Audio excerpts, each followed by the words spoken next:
بسم الله الرحمن الرحيم الحمد لله رب العالمين والصلاة والسلام على سيد الأنبياء والمرسلين أما بعد.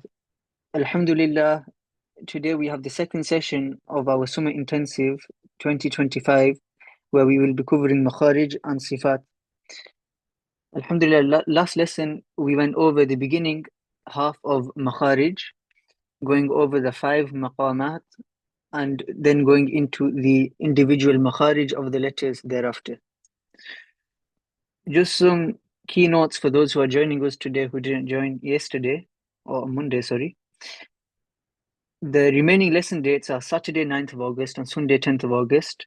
Timings same as today from 7 p.m. to 8:15.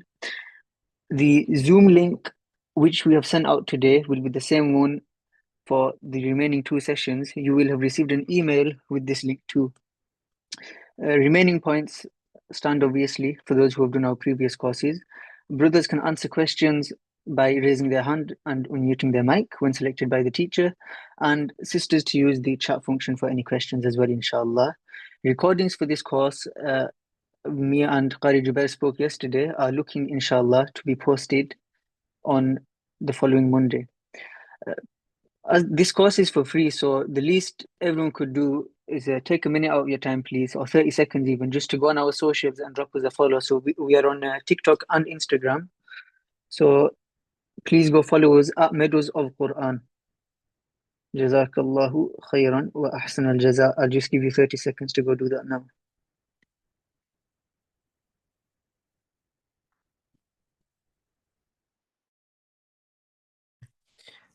Now, just to go over the agenda, on day 1, on Monday, we went over an introduction to Makhaarij, including the importance of studying it.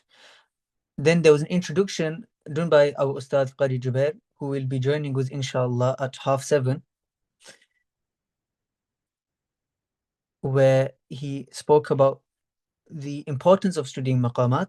What are the different maqams? And when I say maqamat, I don't mean the different maqams, the melodies of reciting.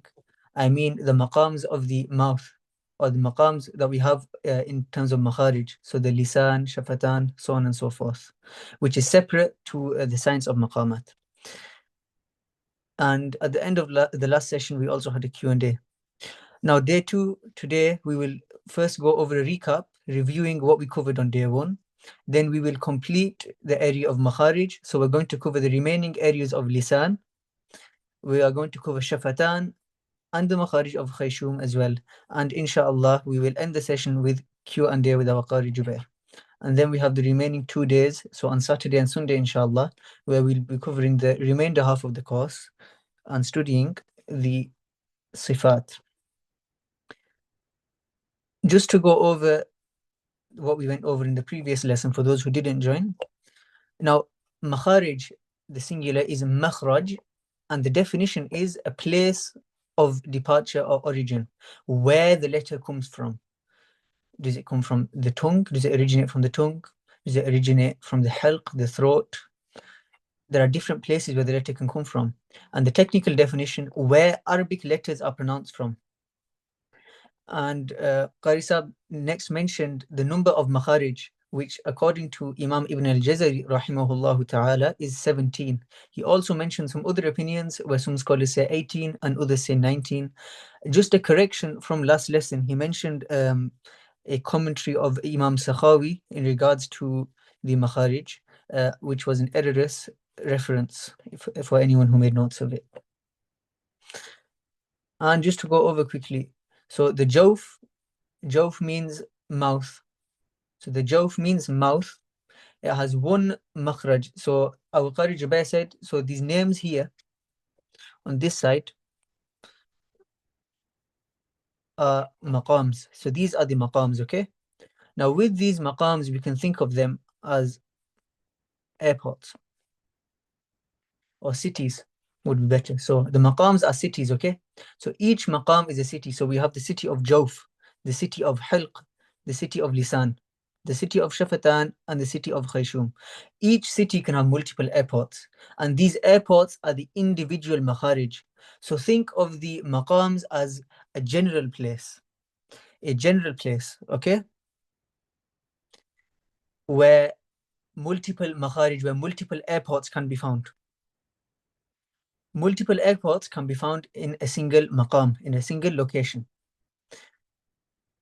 Such as Jawf. So Jawf only has one. Then we have Halq, which has 3. So 3 airports within Halq. Lisan has 10. Shafatan has 2. And Khayshum has 1. Within these airports, there can be multiple planes flying in and out. So for example, in Jawf, we have 1 airport. In the city of Jawf, there's 1 airport. And within that 1 airport, we have 3 planes, 3 different letters flying in and out. The Halq, we have 3 different airports with 6 letters, and we will go into the details of it now, inshallah. Just on a sidetrack, in terms of what we spoke about last lesson, there were a number of questions which came regarding the course itself and also other upcoming courses. My main point to mention here is that this course, alhamdulillah, those who have come, those who have taken their time out and made the effort to join the course. And obviously I understand that, especially with a science like this, it takes time to understand. It takes quite a bit of time to understand and a lot of attention and focus, especially in your evenings where obviously a lot of us are going to be tired. We've come back from work, study, so on and so forth. But with this knowledge, why study maqam? Why are we studying Makhaarij? Why should we know the different letters? وَرَتِّلِ الْقُرْآنَ تَرْتِيلًا, so that we can recite the Qur'an with tartil properly, like we mentioned. And having sincerity in knowledge and having the correct intentions when studying is very important. It's all good me carrying on with this recap, carrying on to the this lesson of today, inshallah. But if our intentions aren't correct, and if the reason we are seeking knowledge isn't correct, then everything else is void. There's a hadith I mentioned last lesson, that طَلَبُ الْعِلْمِ فَرِيضَةٌ عَلَى كُلِّ مُسْلِمٍ, that seeking knowledge is an obligation upon every Muslim. Okay? And when it comes to seeking knowledge, seeking Islamic knowledge, the first and foremost thing we must ensure is that we have ikhlasun niyyah, that we have sincere intentions and that we are seeking this knowledge with sincerity. Without sincerity, our ibadah, our studies, they aren't the same. Sincerity is one of the key parts to our studies and our worship.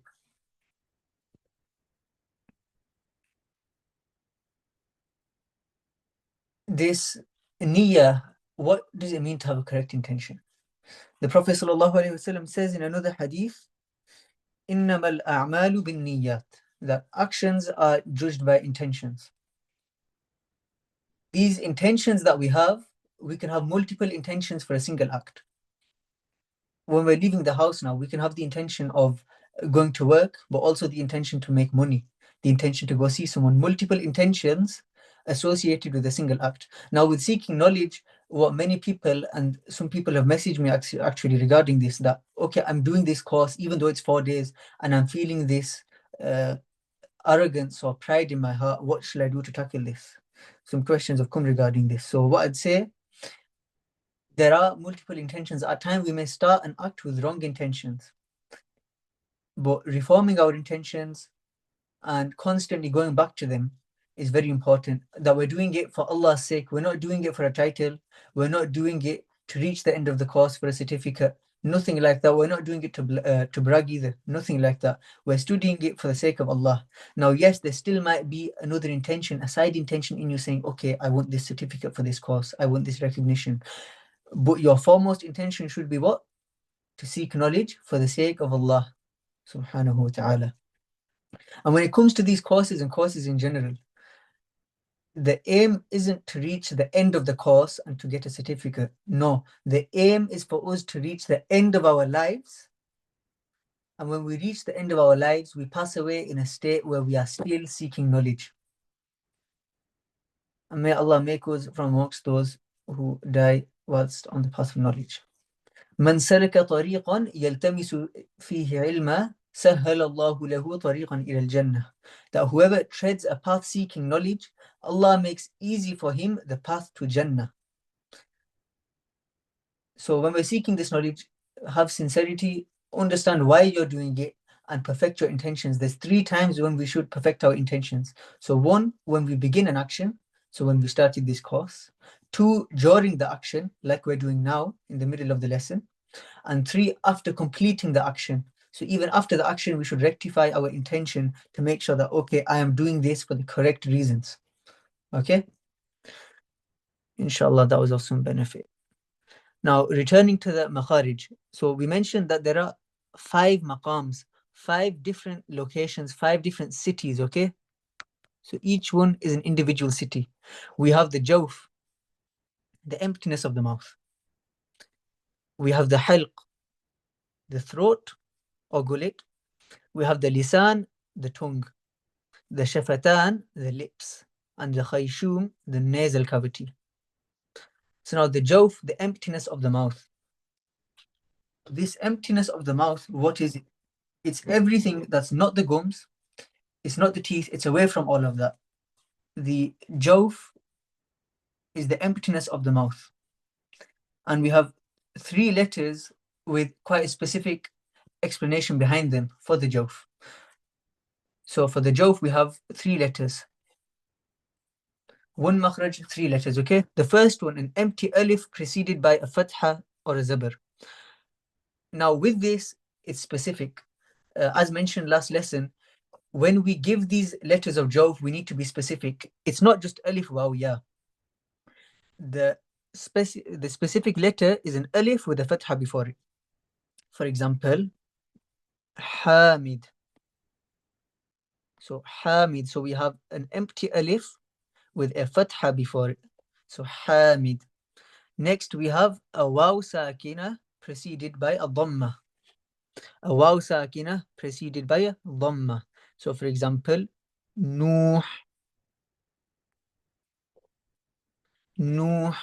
So we have a waw sakina preceded by a dhamma. Now, if we had a word which had a waw with a mutaharrik, so a waw with a haraka on it, for example, wad, then this isn't part of jawf. This is a different makhraj, okay? So wad with a fatha on the waw isn't from the letters of jawf. Why? Because it's specifically a waw sakina. A waw sakina. So a waw with a sakin on it, preceded by a dhamma or a pesh. Finally, we have a ya sakina, preceded by a kasra.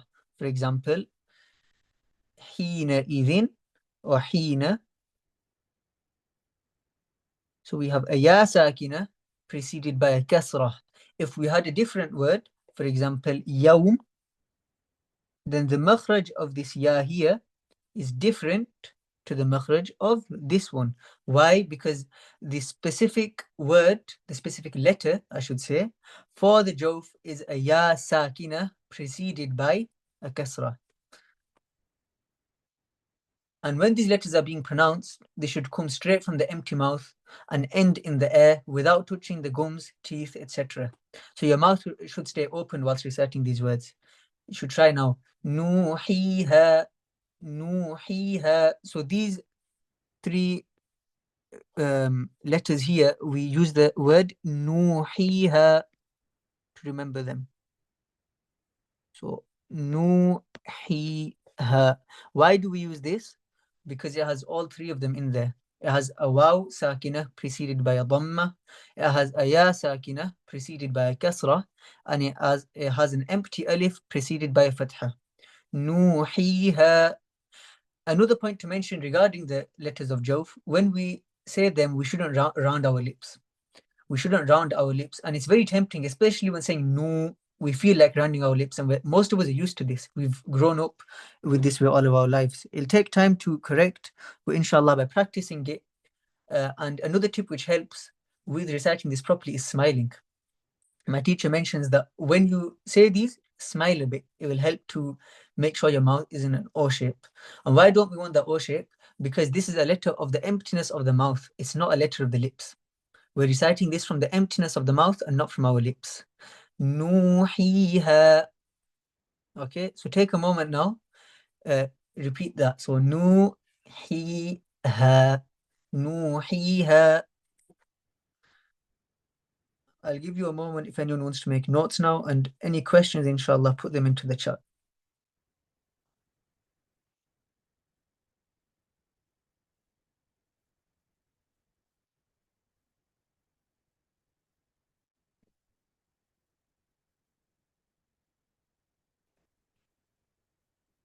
The agenda for today's lesson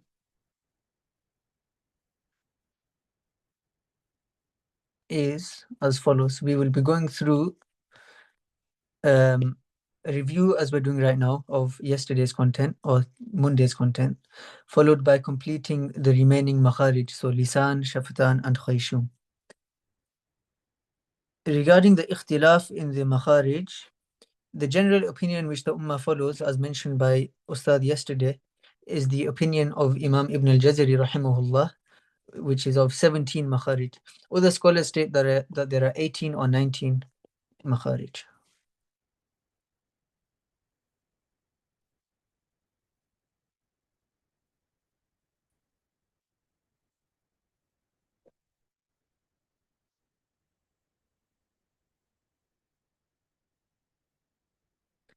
Khair.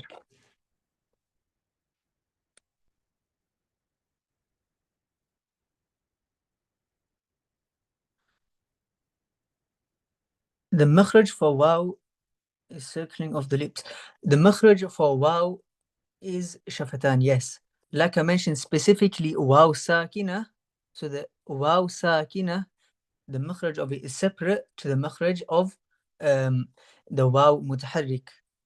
So the waw mutaharrik wa walhamdu. So waw mutaharrik, the makhraj of it is separate to waw sakina. Hope that clarifies that as well. Barakallahu feekum. Carrying on now to halq. So halq, the definition of halq is the throat. The number of makharij. So halq is the maqam, the city. The number of makharij, so the number of airports it has is 3. Okay? And the letters are hamza, ha, ayn, ha, ghain, kha. Now breaking these down, starting from the bottom. So starting from aqsa al-halq. So aqsa al-halq, the lower throat, furthest away from the mouth. Okay, so lower throat, the 2 letters are hamza and ha. Hamza and ha. These 2 come under aqsa al-halq. Moving on to wasq al-halq, the middle of the throat, we have ayn and we have ha. Moving to the top of the throat, adna al-halq, upper throat, ghain and kha. Now the test to see whether you're reciting these letters correctly. So for the aqsa al-halq, you will place your hand just below where your throat is, just above your chest, and you recite the letters. So hamza, ha, hamza, ha, and you will be able to feel the vibration as well in your throat. So if you try that now, place your tongue just above your chest, at the bottom of your throat, hamza and ha, and you should be able to feel it with a full mouth. And another point for this ha, a lot of people struggle with it, especially children, when with high-pitched voices. So what helps is, as Baba Nawal or Father Christmas, which we do not believe in, the example given was ho ho ho. So ho ho ho. So with a full mouth, so hamza.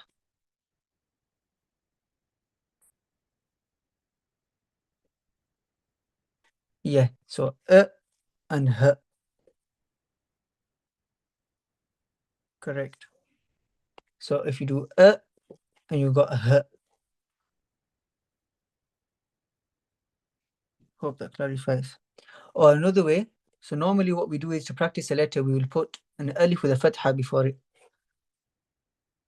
So any letter you can do this with. So for example, to find the makhraj of a letter, we will put an alif with a fatha before it and put a sakin on the letter. So or to find the makhraj of hamza. So or for hamza. Moving on to the next part, which is the lisan, the maqam with the most makharij. So the lisan has the most makharij. The lisan has 10 makharij, and the lisan is what? The tongue. There are 18 letters of the lisan, and for certain makharij, they will have multiple letters. So the beginning, the first letter, starting from the back of the tongue. So the way to visualize this, picture in your head a tongue, okay? A tongue. And on your tongue, you've got the different letters. You've got the different letters going forward. So starting with qaf, kaf, dot, dot, dot. Think of it like this in your head, okay? This helps a lot visualizing it, and it will also allow you to recite the letters correctly. So visualize qaf, kaf, and moving on to the other letters, jim, ya, shin, so on. And this will help you to memorize it afterwards. So now with the letter qaf,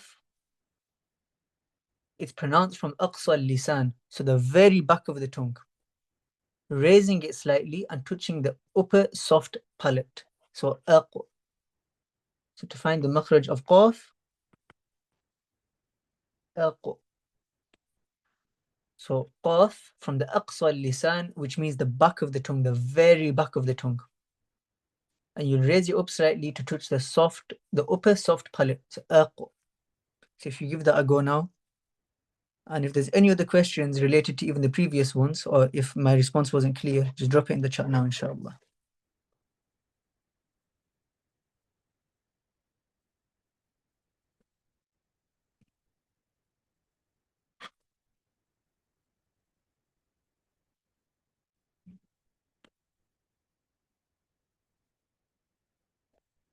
Okay, moving on to the makhraj of kaf.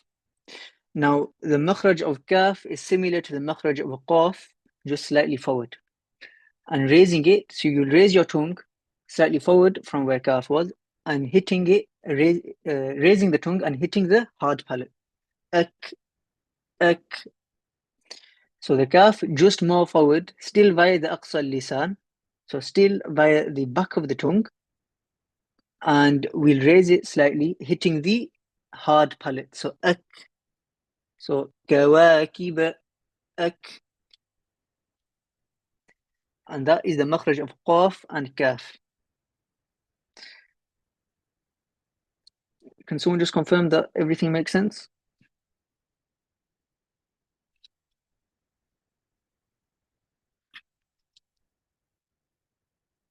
Perfect.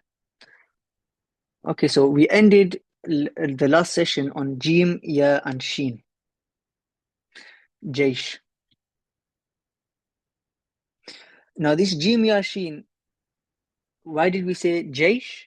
The word we gave to remember jim, ya, shin was jaish. Jaish in Arabic means army. Now the way my teacher taught me this when we studied it was, we have the tongue like I mentioned, and we have the qaf, we have the kaf, so on. Now, in the middle of this qaf, kaf, afterwards you've got bod, we have a jaysh, we have an army in the middle of, picture it as a battlefield. So you've got this battlefield, you've got qaf and kaf behind you, and you've got the army in between in the middle of the battle. You've got this jaysh, jim, ya, shin, this army in the middle of the battle, especially with the letter bod after it, where there are a lot of differences of opinion, or should I say, different ways people read it, probably one of the hardest letters, bod. And so you've got qaf, kaf behind, and you've got bod in front, this army surrounded. So you've got jaish, so jim, ya, shin. And how are these letters pronounced? They're pronounced by raising the wastul lisan, the middle of the tongue, up to the hard palate, directly above it. So jim, ya, shin, so aj, a, and ash. Now with jim, jim touches the top palate, the sheen hovers over it. The sheen doesn't directly touch, and the ya goes up towards it, but not directly touching it. So the sheen, so ash, sh. Whereas when you do the jim will directly come into contact with it. Okay? Inshallah, we'll have a break, 5 to 10 minute break. I think Qari sub's running a bit late. So instead of starting the content, we'll have 5 minutes to set up, inshallah. 5 minutes for Qari Sab to set up, then he can take over from here. Barakallahu feekum. Assalamu alaikum wa rahmatullahi wa barakatuh. Apologies for making it late today. I just had some errands to run and complete before I could start. Alhamdulillah, I think our brother Abu Hurairah managed to do very well actually. inshallah, without further ado, we'll begin with the letter Dad. Okay. And so if we can start sharing your screen, please. Okay. Again, inshallah, we will have the questions at the end. So any questions throughout the duration of this lesson, please don't hesitate to pop them through onto the chat. Can everyone see the slides on their screens? Just maybe like put up a thumbs up. Yes, okay. Alhamdulillah, that's perfect. Okay, inshallah, we'll begin with the letter Dad. Now, the letter Dad, to begin with, okay, just a few cautions. When pronouncing the letter Dad, some people pronounce it with almost a similar to the letter Va or Za. They go Dad. Okay, this is incorrect. So sometimes it becomes so soft, or they're not putting their tongue to the correct place. So they end up reciting, for example, غَيْرِ الْمَغْضُوبِ عَلَيْهِمْ وَلَا الضَّالِّينَ. Okay, that's incorrect. The letter Dad is not a Va. Number two, some people pronounce it, okay, as a Dal. So وَلَا الضَّالِّينَ. Okay, it might sound like a Dad, but it's not. Okay, وَلَا الضَّالِّينَ. The only reason why it might sound like a Dad is because it's a heavy Dal. Okay, so that's incorrect as well. Now, the correct way, if you look at the diagram and the explanation here, it is pronounced by raising either the left or right side of the tongue to the molars.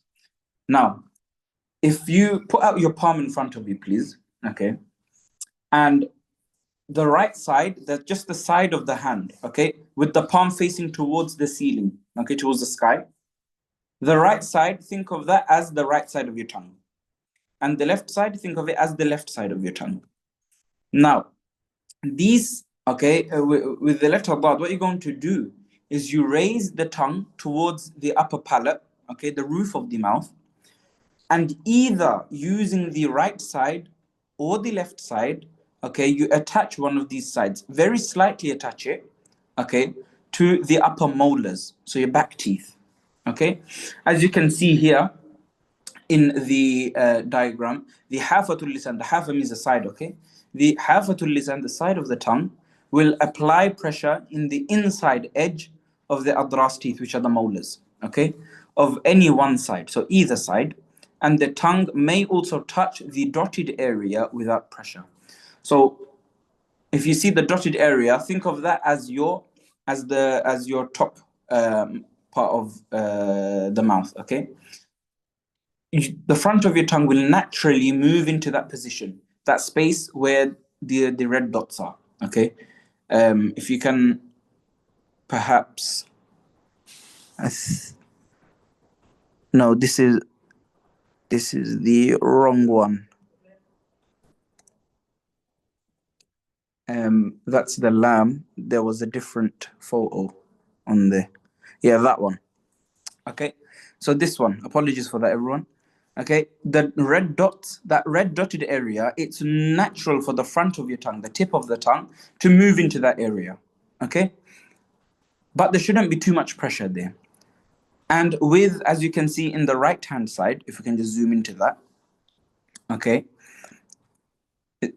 the right side of that diagram, okay, you can see that the tongue is rising to the roof of the mouth, okay, and either, again, using the left or the right, slightly attach it to the upper molars, okay, that's fine. Slightly attach it to the upper molars and you get the letter Dad, okay. So if everyone can practice it, Dad, Ad, Ud, and Id. It sounds quite difficult. Sometimes some people describe it as though they feel suffocated, okay, because there's no passage of the air, okay. With the letter Dad, there's no passage of the air, and we'll get onto that, okay. So again, Dad, not Dad, not Dad, but Dad, Wad. Okay. Again, left or right side of the tongue. Okay. Slightly touching, slightly connecting with the upper molars, and the front of your tongue, the tip of your tongue will naturally go into position with the red dotted area which has been circled by Abu Hurairah. Yes, it is. In answer to your question, that is the tongue. Okay, the tongue will rise. Okay, wad. It may not seem like it rises a lot. It doesn't, because when we naturally pronounce the letters, we don't really open up our mouths. Okay, so it will rise nonetheless, and it will move towards the roof of the mouth. And again, using either left or right side of the tongue, you will attach to the upper molars ever so slightly, and the front of your tongue will naturally fall into that red dotted area. Okay, and you will get the letter dad, not dad, not dad, dad. Okay, I hope that makes sense, inshallah. And we will then, again, any questions, pop them into the chat, we will answer. Okay, we'll move on to the letter lam now. Okay, the letter lam, first of all, it is pronounced by using the tip of the tongue, okay, and the near sides, okay, meaning that if we can go onto the just zoom into that bottom diagram there. So as you can see, the tongue, okay, not just the tip of the tongue, but around that, around both sides of it, okay, the front sides, okay, that lam is pronounced by using these areas, okay, to touch the gum, okay, the gum above it, al. And you will also feel that it's the hard palate, okay, the part where your tongue moves to when pronouncing the letter lam, okay, it is the hard palate. And this is going to be behind the front teeth. Okay, lam, al, ul, and il. Again, so lam, you should feel that it's not just the tip, but both sides. Okay, and that touches the palate on top, the hard palate. It is a rough area. Okay, and it attaches there behind the front teeth. Al, ul, and il. Inshallah, should there be any questions, again, drop them in, and I'll give you about 15 seconds to take any extra notes that you wish to take, inshallah.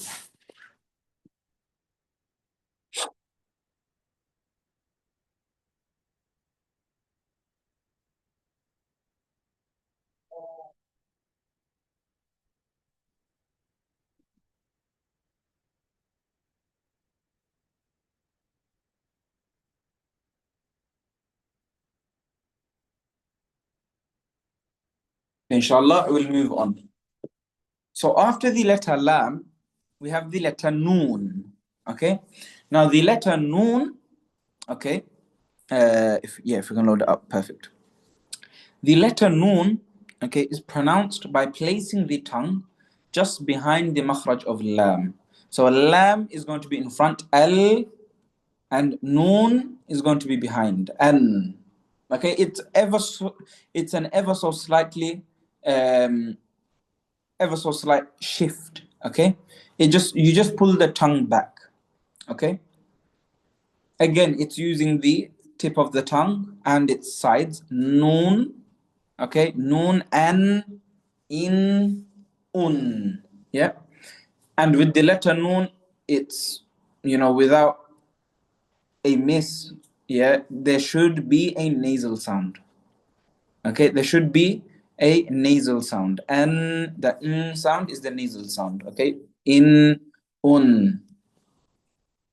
That's a given. That's like a characteristic of the letter noon, without actually having to mention it or put it into any sort of word form, because our subhanallah, we do it naturally. Yeah, Allah has again facilitated an easy recitation. So the letter noon is just behind the makhraj of the letter lam. Okay. Inshallah, I think that makes sense, right? The letter noon. So nothing too hard. And then we're going to move now onto the letter Ra. Now, the letter Ra is quite a special letter in the sense that there's a lot more going on with using the tongue, okay? So the letter Ra, okay, is pronounced. Okay, before I actually go into this, everyone again, I want you to put your palm out with your palm facing the ceiling or the sky, okay? Now, the tip of your palm, right? So we're taking the palm as the tongue now. The tip of your tongue, the palm, is going to be where your middle finger and your the two side fingers, the index and the ring finger, okay, where these sides, kind of have a sort of curve, okay. Now, with the letter Ra, we say that it is pronounced via the rear part of the tip of the tongue. So what I want you to what I want you to do is just bend those three fingers, okay, those four fingers actually. So you've almost got like a sort of very long L shape, okay. That is going to be the rear part, okay. Now the front of these fingers, where your nails are, okay, that will be the rear part of the tip of the tongue. Now, why do you say the rear part of the tip of the tongue? When we pronounce the letter Ra, we may not actively know it, but what is happening is the tip of the tongue is actually bending backwards, okay. It curves backwards, okay, to facilitate the correct pronunciation of the letter Ra, Ra, Ar, Ur, Ir, okay. And the makhraj of the letter Ra is again now behind Lam and behind Noon, okay. So you have Noon in the middle now, okay, and then you have Ra behind that. So Ar, Ir, and Ur. Okay. Again, it may not seem really clear that your tongue is bending backwards, but it does ever so slightly, which is why we say that the letter Ra is pronounced via the rear part, the back part of the tip of the tongue. And it is now placed behind the makhraj of Noon. Inshallah, that makes sense.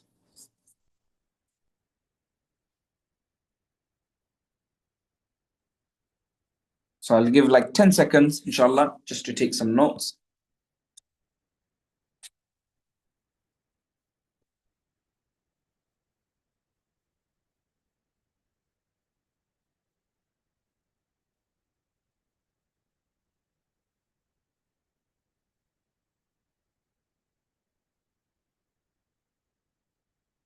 Well, I thought a lot more people would join. We have a lot of sign-ups, but only 17 people have joined the actual meeting, the class.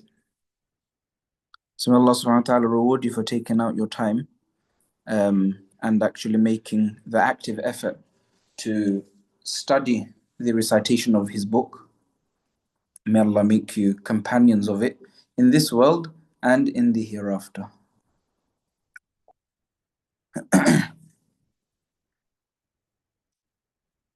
Okay, inshallah, we'll move on. Again, any questions? Pop them into the chat. Right, next slide, please.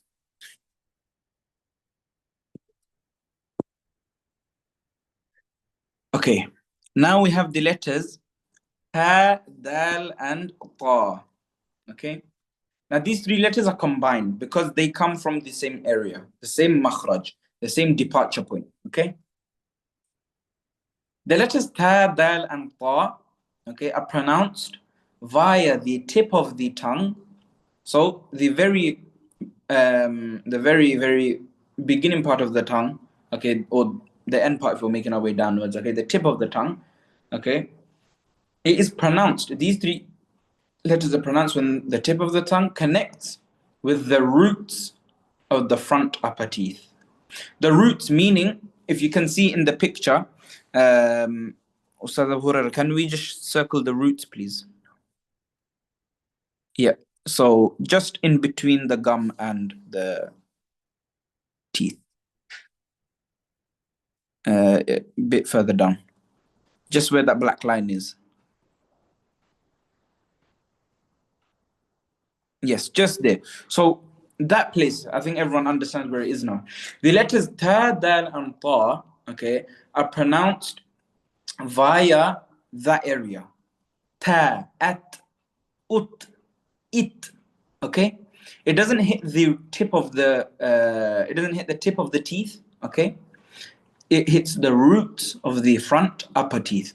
At, ut, it, ta. The letter dal is also from that same place. Okay, the letter dal is also from there. Okay, with the letters ta and dal, okay, the tongue generally stays about in the middle. Okay, ta and dal, at, ad, id, ut. Okay, the tongue doesn't rise, it stays fairly in the middle. However, with the letter ta, again, it's makhraj, right? It is the root of the front upper teeth. However, with the letter ta, okay, the tongue in and of itself rises towards the roof of the mouth. We'll understand why the letter ta rises when we study the Sifaat. Okay? So the letters ta, dal, and ta are all pronounced when the tip of the tongue connects or attaches or touches with the roots of the front upper teeth. With the letter ta, the tongue will rise towards the upper palate, the roof of the mouth, okay, and fill all of that space. Hope that makes sense, inshallah. Give you like 10 seconds, 10, 15 seconds to get any extra notes down.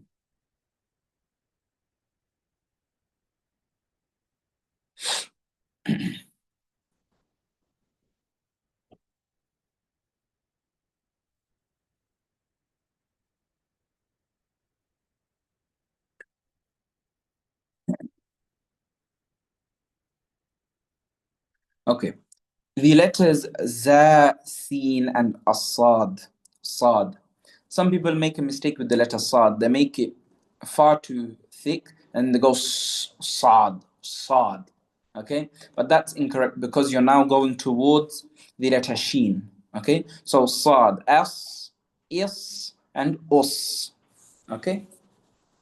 Now the letters za, sin, and sad all come from the same makhraj, which is the tip of the tongue connecting, okay, or coming towards slash touching, okay, the roots, sorry, not the roots, the tips of the upper teeth, the upper front teeth, and the lower teeth, okay.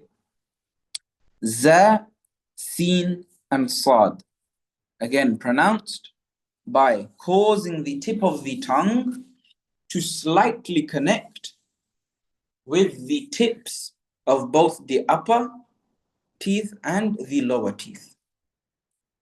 Za and sin, okay, the tongue again stays low, just like ta and dal, the tongue stays low.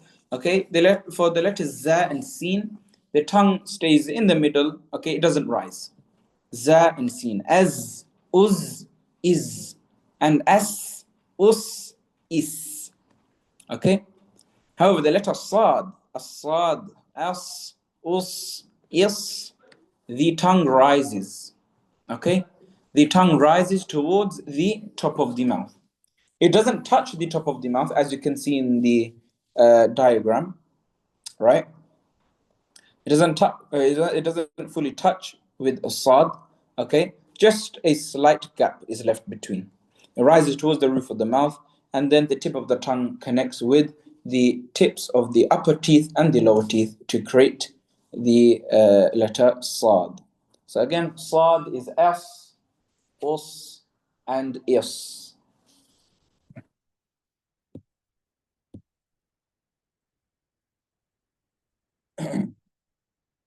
So inshallah we'll carry on.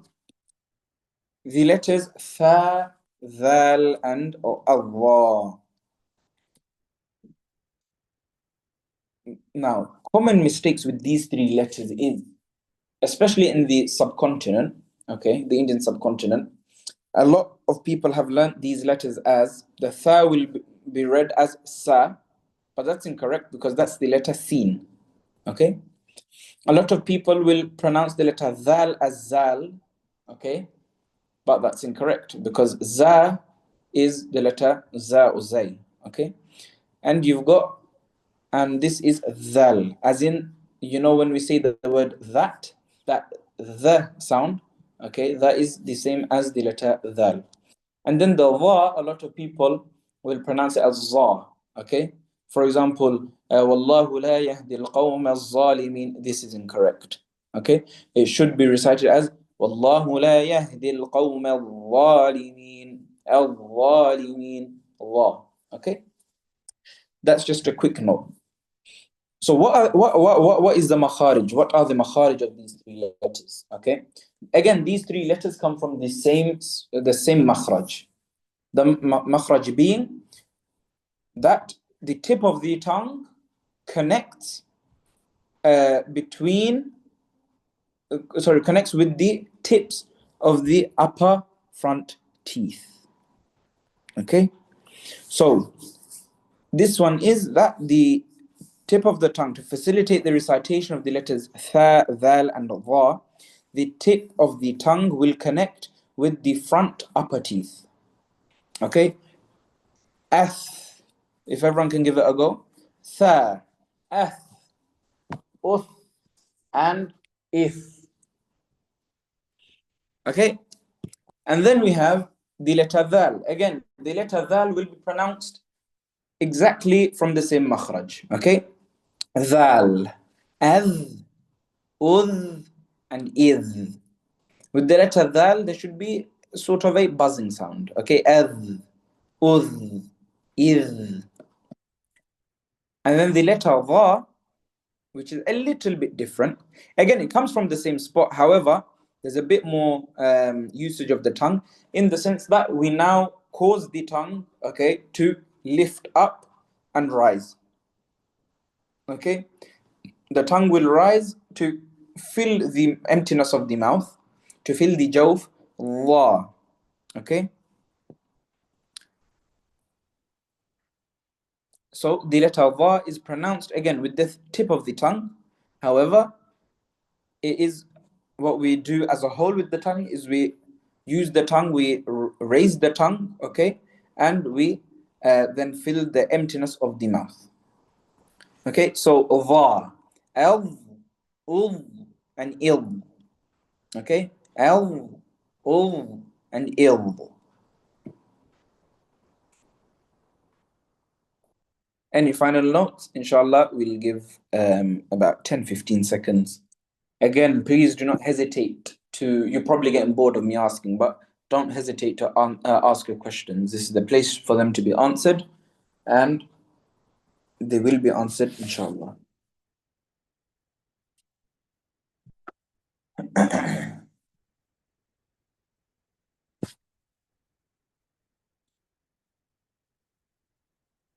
Okay. Let's move on to Shafatan.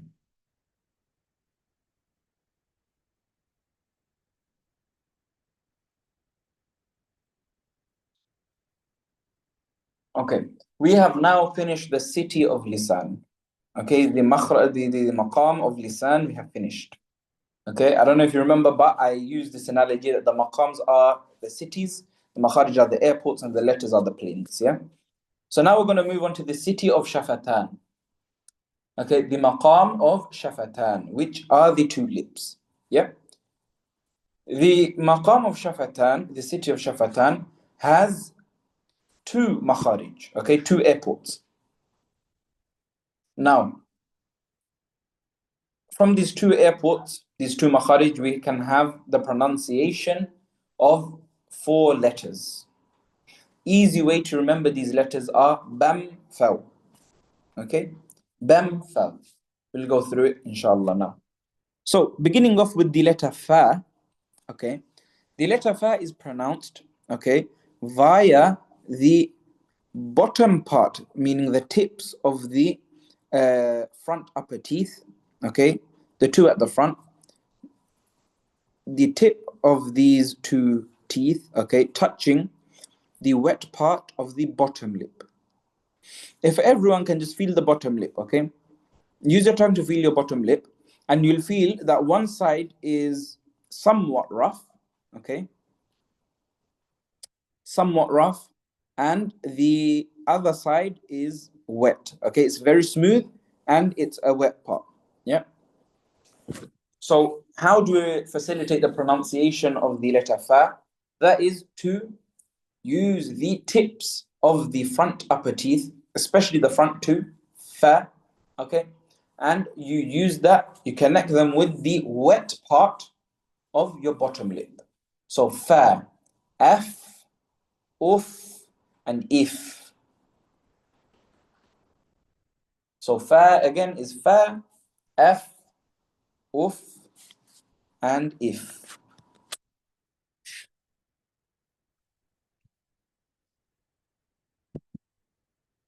And then, inshallah, we'll move on to the next two letters. Okay. The letters ba and mim.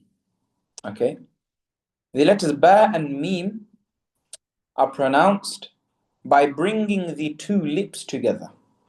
So, very simply put, basically closing your lips, both lips together, and closing them tight.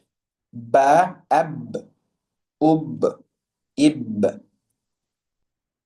Again, ba is ab, ub, and ib.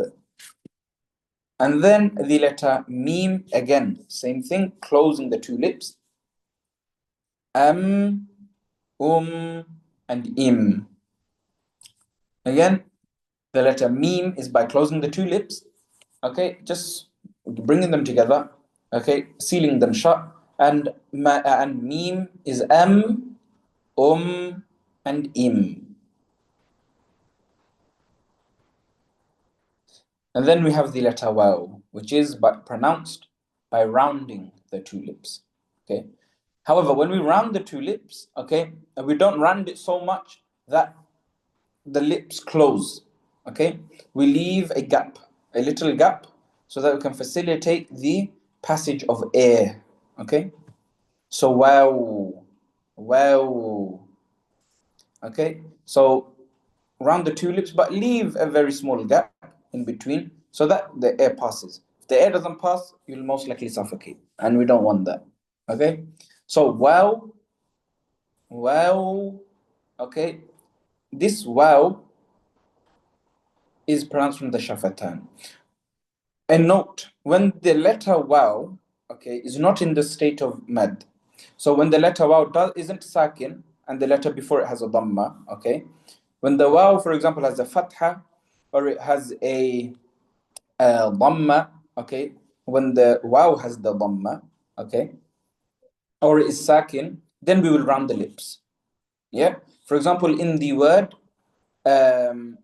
tawbah, okay, Ustad Abu Hurairah, if we can just write down the word tawbah.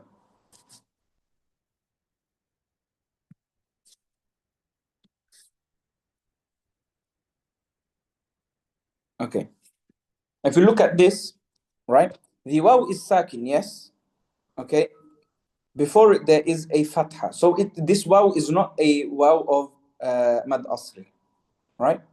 Tawbah, you can round the lips here because this waw is from shafatan, right? For example, if we have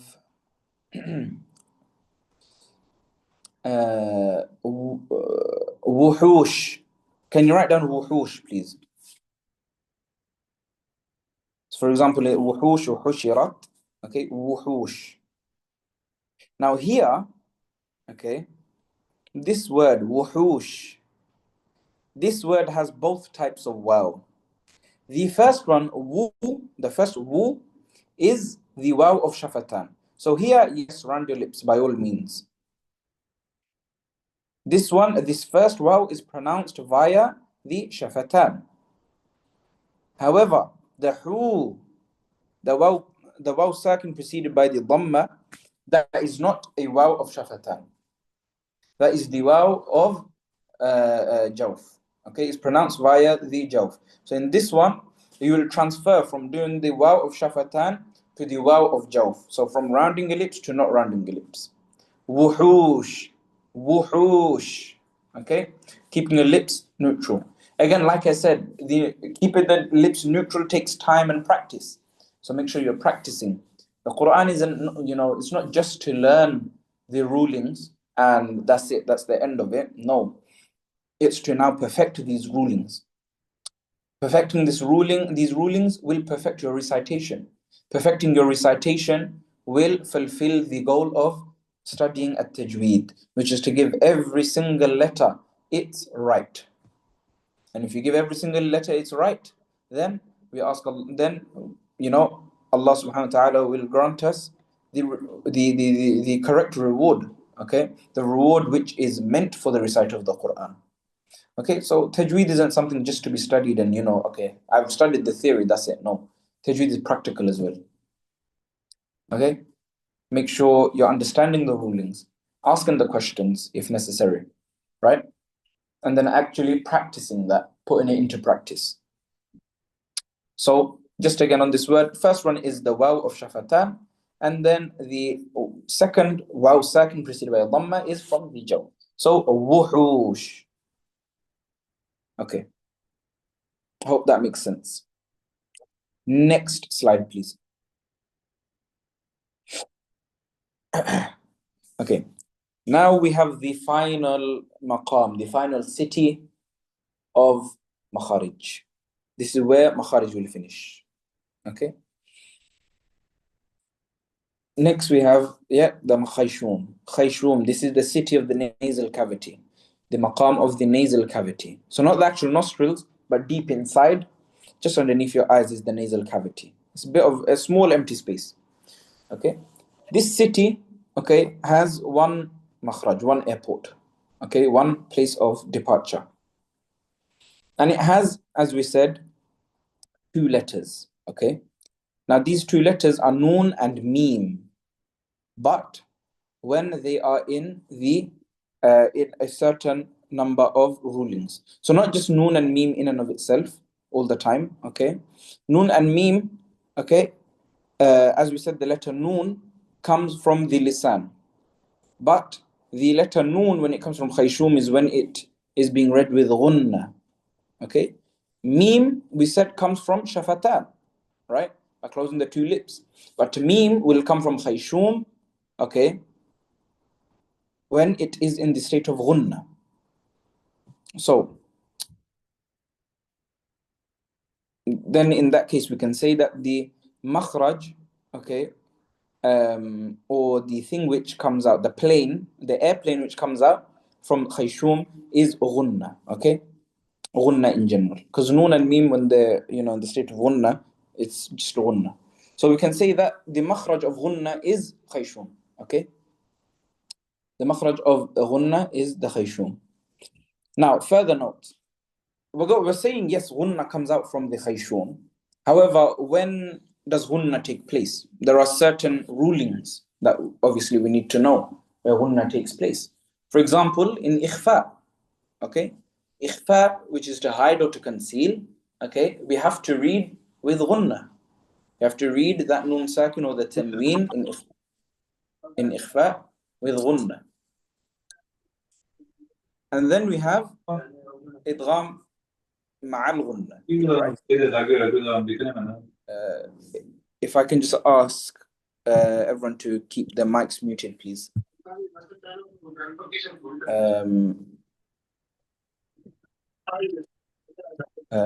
Brother or sister Zoha, if you can just mute your mic, inshallah.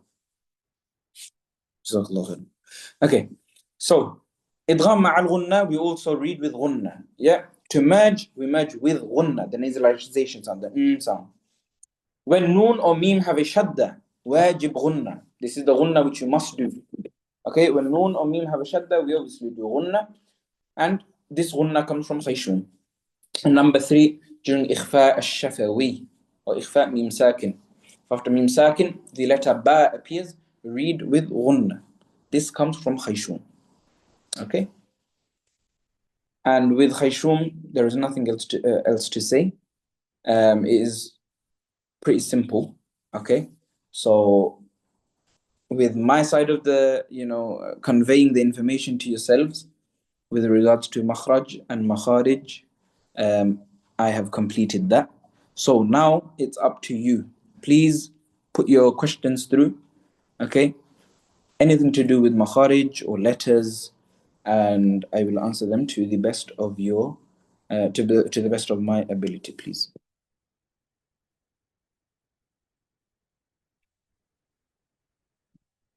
Okay, so we'll start. So, do we not round the lips for noon? No. The letter noon, you do not round the lips.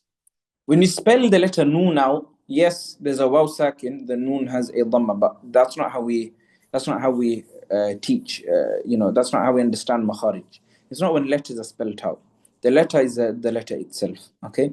So with the letter noon, okay, it is natural for the lips to slightly round, okay, but not to the point where it's so round that it looks like a circle. Okay, hope that answers the question, inshallah. So rough letters, mufakham, is caused by the raising for the of the aqsa al-lisan, like sad, dad, tada. Yeah, so mufakham letters, with this, it is more to do with isti'la, which is a characteristic, a sifa, okay, isti'la, where we raise the tongue, okay. And yes, in general, these letters do tend to be mufakham or read heavily. Okay. I hope that answers the question, inshallah. Okay, so yes, brother, how do you teach?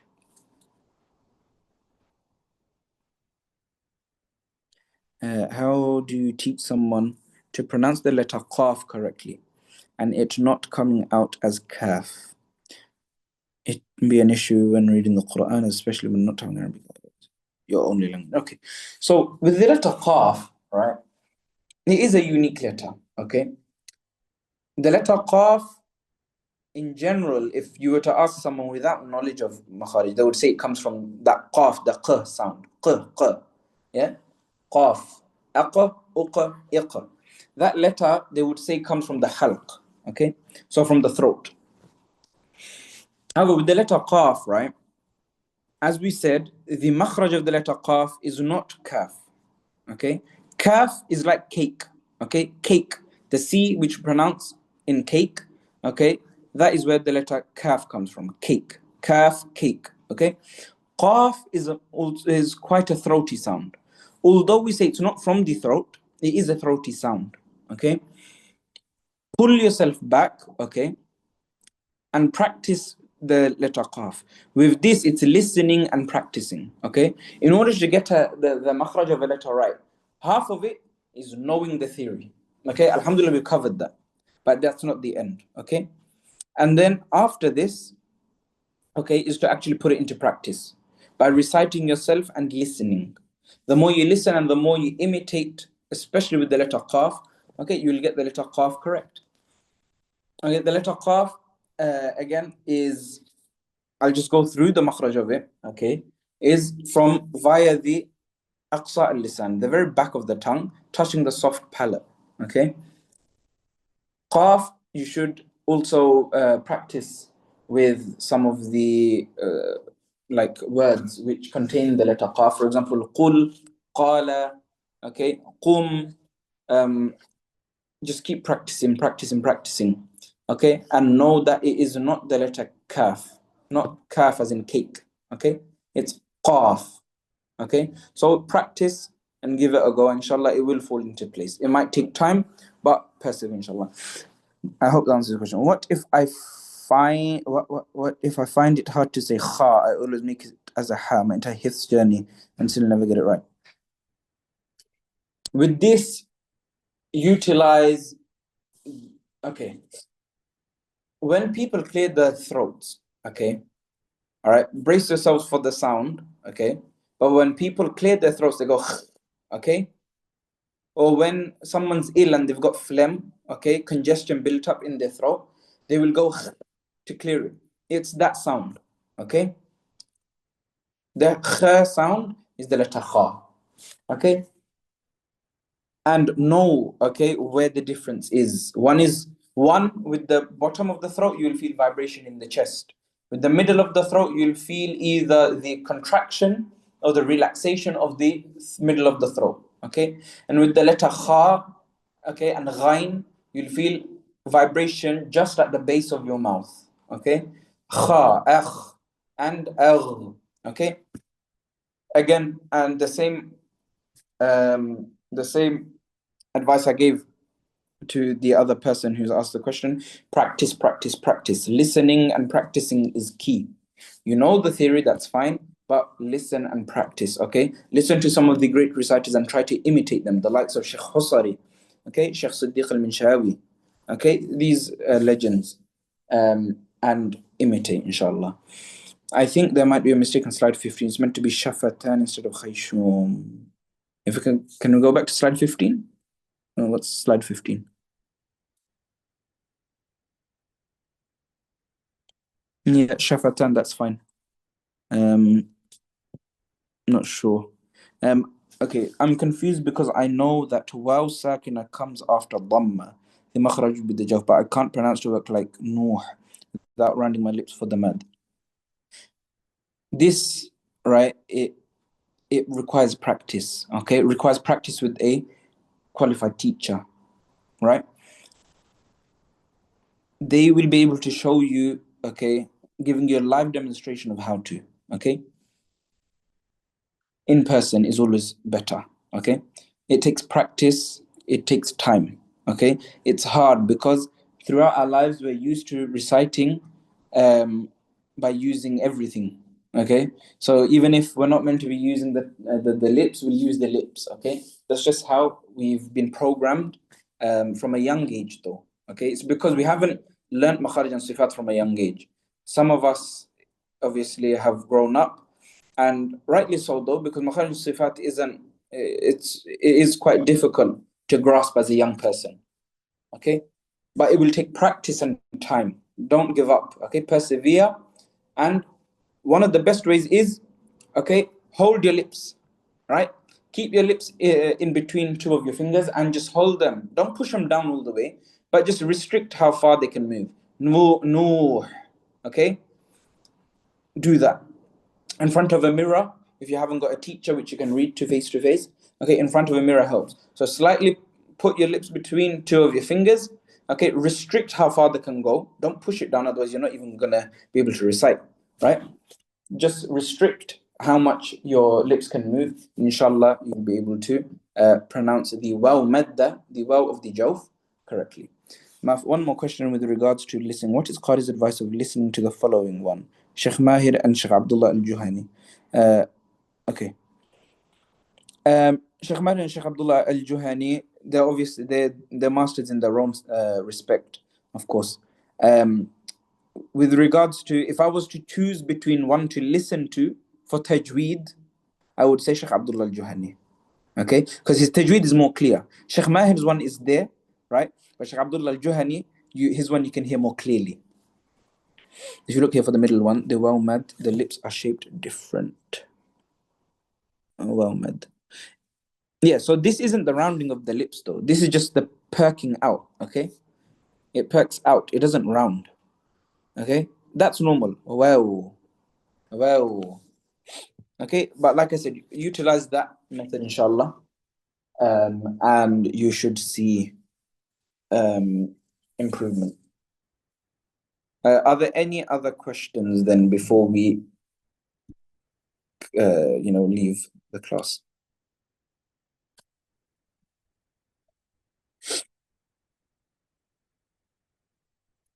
Barakallahu feekum jamia. Thank you very much to everyone for joining. And again, please do forgive me for running late today. And inshallah, next session will be on time.